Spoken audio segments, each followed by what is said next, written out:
Hey, what's up, you guys? So welcome to My Family's First Aid. Today we're going to go over what is an AED, how to use it, maintain it, and just some general information about AEDs. So an AED is an automated external defibrillator, and this is a small device that we can put on somebody who's in cardiac arrest or unresponsive, and this device will scan their heart and look for either a shockable rhythm or a non-shockable rhythm. It's going to help also pace us with a metronome through CPR as we're doing our compressions, make sure we're compressing at the proper rate.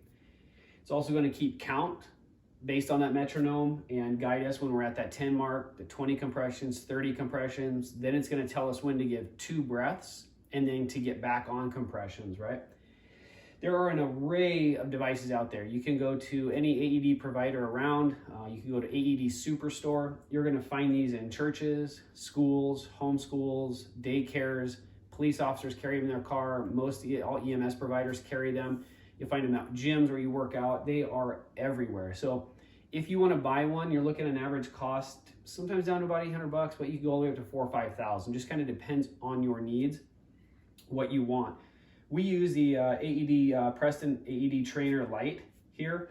Most AEDs are going to come, and actually we'll go back to, if you buy one of these or have one of these, it's a good idea to call your local dispatch, whether the city, the county you live in, and let them know that you have an AED. And then that way, when someone calls 911, dispatch is able to see where any local or the current location of AEDs are in the vicinity to that call. So maybe EMS is 20 minutes out, 30 minutes out. They say, hey, we can see the AED about 2 minutes away. They're able to contact that owner of that AED and see if they can get the AED to you quicker. So it's a good idea if you buy one of these. If you're going to buy one, definitely call. You can send us a message through the link above somewhere here on our website. Just contact us. We can help guide you on purchasing one. But it's a good idea to definitely call somebody and look at the different variations on what you can and how you can tailor the AED to your location, your business, your home, your family, or the client or the patients that you may be serving with your AED. So like I said, there's a lot of options out there. Definitely call somebody before you make that purchase. So with our AEDs, these Preston Lights, these pads come with a very clear graphic. Now these pads, right, some AEDs come with 2 sets, an adult set and a child set. Some AEDs come with 1 set, like these, where you have the pads work for both an adult and a child, right? We don't want to use child pads on an adult because there's not going to be enough energy or enough joules produced to affect the heart rhythm or the shockable rhythm in an adult. If we have adult pads, in worst case scenario, we could use them on a child. But back to this, there's 1 set of pads. They have a very clear graphic on where to place the pad for your patient or the person you're helping, right? Upper right side of their shoulder here, on the back of an infant or very small child. This is also why it's good to get hands-on training with these so you understand how they work. But clear graphics, this AED here, these are good for up to 100 uses. Very easy to change out. There's just a small tab on the back here. You punch that tab out, pull this out, and slide a new one in. This works also in Spanish. When we turn it on. So like I said, there's also a clear graphic on the front here. Like I said, there's so many variations in AEDs. Some of them have a hard case cover, and when you open that cover, it's gonna start talking to you. Some of them are like this, and you actually need to hit the power button for it to start functioning. Now, if you do have pads that will function on both a child and an adult, you're gonna have to push some button somewhere on your AED to go from adult to child, okay? Good thing with these also is that adult patient. We have volume, right? If the patient is a child, press the child button. So sometimes in a room with a lot of people that are working, we need to kick the volume up. It's nice and loud. Remove packet and we'll run through this at the end, but I'm going to go ahead and just keep talking through this. We have the ability, a menu here. Remove packet and apply pads onto shock scenario where 4. We can actually semi-automatic shock. So shock scenario, we have 5 different scenarios on here, how we can run this practice-wise. So that's also another really important thing to tell your students is that these aren't real, these won't shock anybody. So a lot of people are kind of concerned about that at first. So 5 different shock scenarios, whether it's shock, no shock, shock, or shock, shock, shock, or no shock, no shock, no shock. You get the idea. 5 different scenarios in there that we can train our students on. We also have the option to set it to auto shock or semi-auto. So same thing with your AEDs in real life is that it may be set up to where it will auto shock. So as soon as, and we'll run through a scenario here, once this detects a heart rhythm that it can shock, it's going to flash red, tell you to clear, don't touch patient, and it's going to shock on its own. So if you don't clear, right, go back to that hands-on training. If you haven't gotten hands-on training and understand the importance of I'm clear, you're clear, everybody's clear on the patient, if this is set to auto, it's going to shock. And if you're touching the person when it shocks, you run a good chance of dying or going into cardiac arrest yourself. So I run all these on auto or semi-auto. So that way there is that delay to where I really emphasize to my students, hey, I'm clear, you're clear, everyone's clear. This is just going to keep flashing red until I push it. And it's a good idea because it's just another fail-safe to at least keep us from injuring ourselves. So you can also change these over to Spanish. Takes 3C batteries. Like I said, with our mannequins, we've had these in the dirt. We've had them on commercial business warehouse floors and people's homes. These pads do pick up a lot of lint, so you have to kind of clean them off, but super simple to use those bleach wipes that we use on our mannequins. Good thing with these also is that they will work on any mannequin in the market. All these things are going to do is once you place them, they're just going to search for a current to one another, and then it's going to kick the device up into actually starting to run the call. So we're going to turn this off. We'll go ahead and run a call here, a scenario. So we'll leave the mannequin up. Usually if we do this, of course, they're going to be laying down on the floor.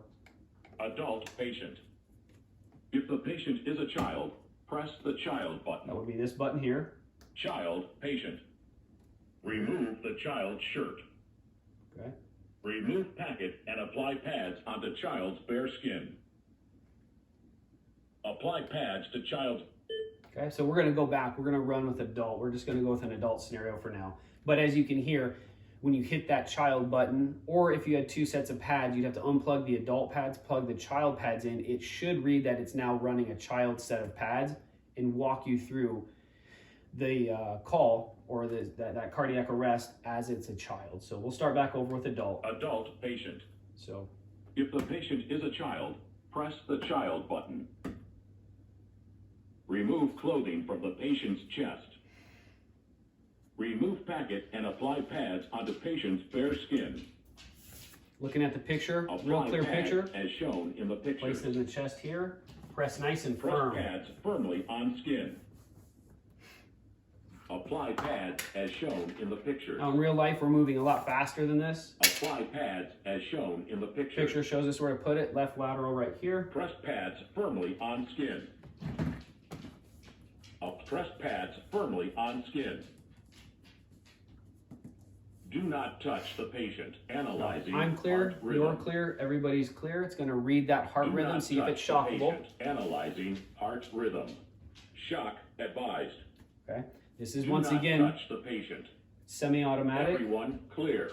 Everybody clear. I'm clear, you're clear. Hey, Press everybody's the clear. shock button. Nobody's touching the patient. Shocking. Press. Shock delivered. Real life, this is where that Begin person does CPR. it jolts. We're going to go right into compressions. Good thing with this, we've got that metronome, right? It's pacing us on our compressions as we're 10. compressing. Keeps count for us. 20. It's keeping count for us, which helps you from having to count out loud the entire time and help you focus. 30. Give 2 breaths. It's going to time you for 10 seconds because we give those 2 breaths, 1 second each, no longer than 10 seconds total. And now we're back into our compressions. Like I said, great thing with that metronome, helps you so you don't have to verbalize every single compression. Helps you to actually breathe, right? Because we need to keep oxygenating this so we can keep using these. You may be doing CPR 5 minutes. You may be doing, like we've done it up to an hour long, right? It's very fatiguing. It's very tiring, right? It's also extremely stressful. So we want to keep breathing, right? Nice continued rhythmic breaths, cool, calm, collected, keep oxygenating ourselves. We want to rotate back and forth between who's giving the respirations, who's using an AED.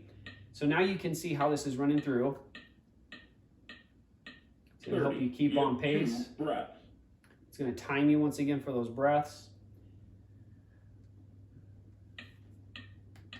Now with an AED, you're going to want to definitely leave it on. When EMS shows up, they may take over and say, hey, take your AED off for us. We've got it. They may unplug your AED and plug it into your... And and plug their pads into it, plug your pads into their AED. They may have you continue CPR, right? So because EMS walks in the door doesn't mean we stop CPR. You may need to keep compressing. There may be one of them. The other person might be getting some more equipment. You may need to work with that EMS provider in compressions, in providing compressions or breaths, right? So next thing is that we can use these on pregnant women, okay? They are not recommended. You should not be using them if the patient is in standing water, so like a puddle of water. So we've done CPR and used an AED on the side of a pool with kids and adults. All we had to do is pull that person farther away from the puddle of water where they were initially pulled out of, and then dry their chest off, and nobody got shocked. We were fine to use it. We've used it in the pouring rain on a porch of a house where we were being actively rained on. There was no puddle, but we just dried the patient off, shocked him, and nobody else was injured, right? Now, when I stress the whole, hey, I'm clear, you're clear, everybody's clear, there's a video on the internet of a person in the ambulance. We'll just say, you know, we've got the person in the ambulance here laying down. The paramedic has the AED up here at the head, puts the pads on.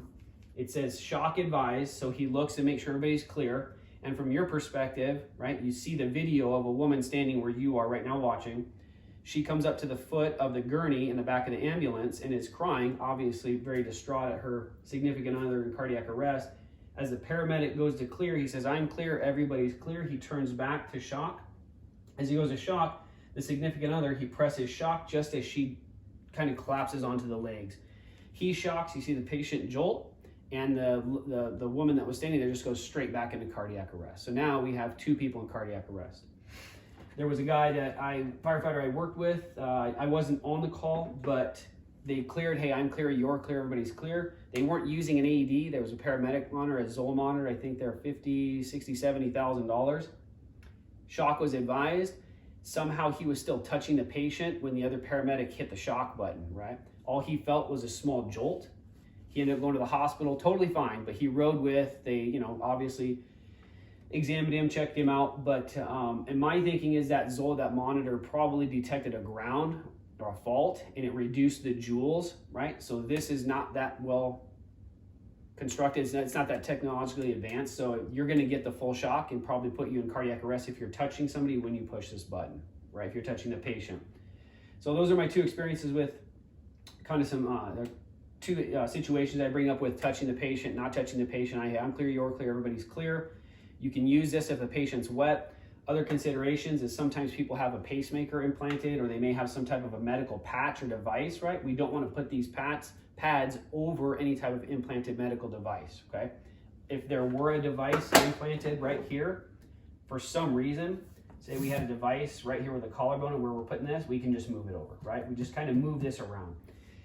Next important consideration, there are a lot of important considerations with AEDs, that's why it's good to get hands-on training, is that we don't want these pads to touch, right? Now with this adult, those pads are pretty far apart, right? Properly placed, should be here. Those pads are far apart. What we don't want them to do is to touch. So if we're dealing with a small child, and that's why with an infant, we want to put the pads on the front and the back. If we're dealing with a small child, we want to be very careful that these pads are not close on a child. So such as this, right? This child mannequin here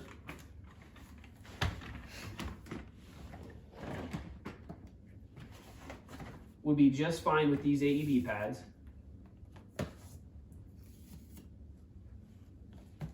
Because these AED pads are spaced properly, right? Now, if we have a child who is, say, right, because in the CPR world, adult is about 12 years of age or the onset of puberty and up. A child is about one year of age to the onset of puberty, or 12, roughly 12. So an infant is birth to 1. So say we have a 2-year-old child, okay, who's about this big. We cannot place these pads properly here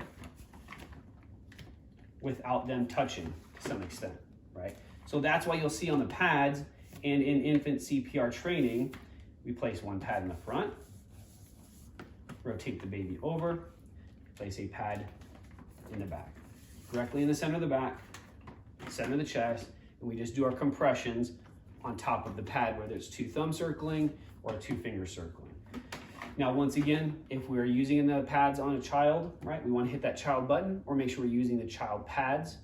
Also, more numbers, right? It's like they got to make this a little bit more confusing, but with an AED pads in a child, we're looking at 8 years of age to or 55 pounds, right? That's that line where if they're 8 years of age and way less than 55 pounds, then we're looking typically at our child pads, okay?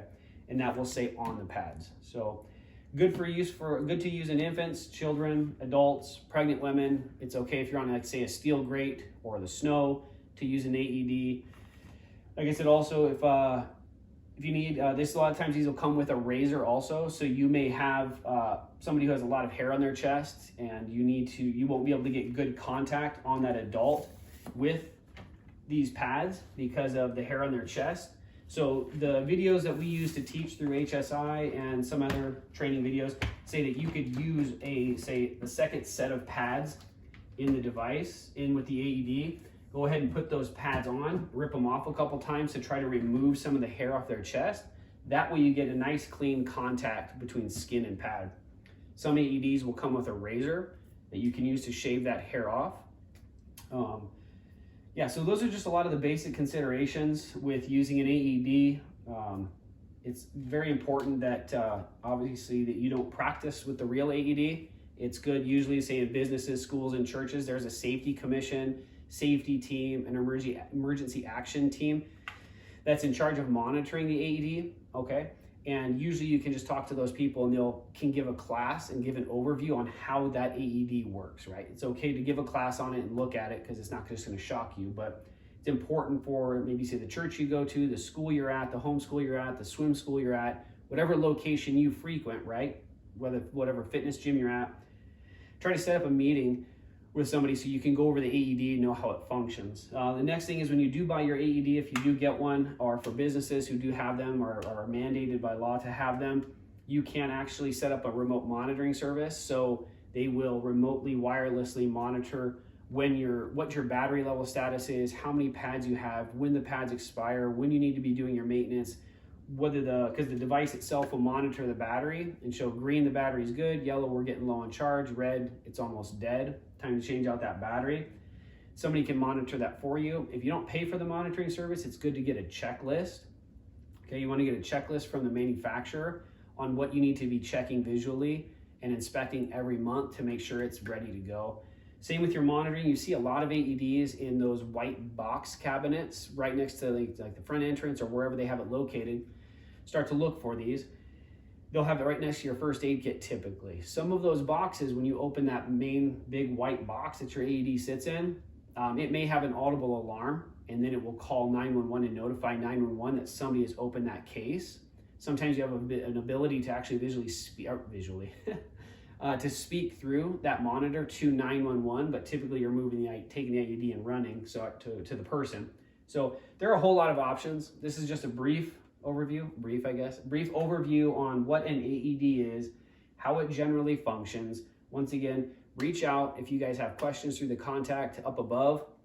Send us an email, put something down in the comments, whatever situations you've maybe used an AED, you were confused on something that I said, if you want clarification on something, if you'd like to get some training, you live in the Treasure Valley area of Idaho, send us a message. We come out to your churches, we can come to your home.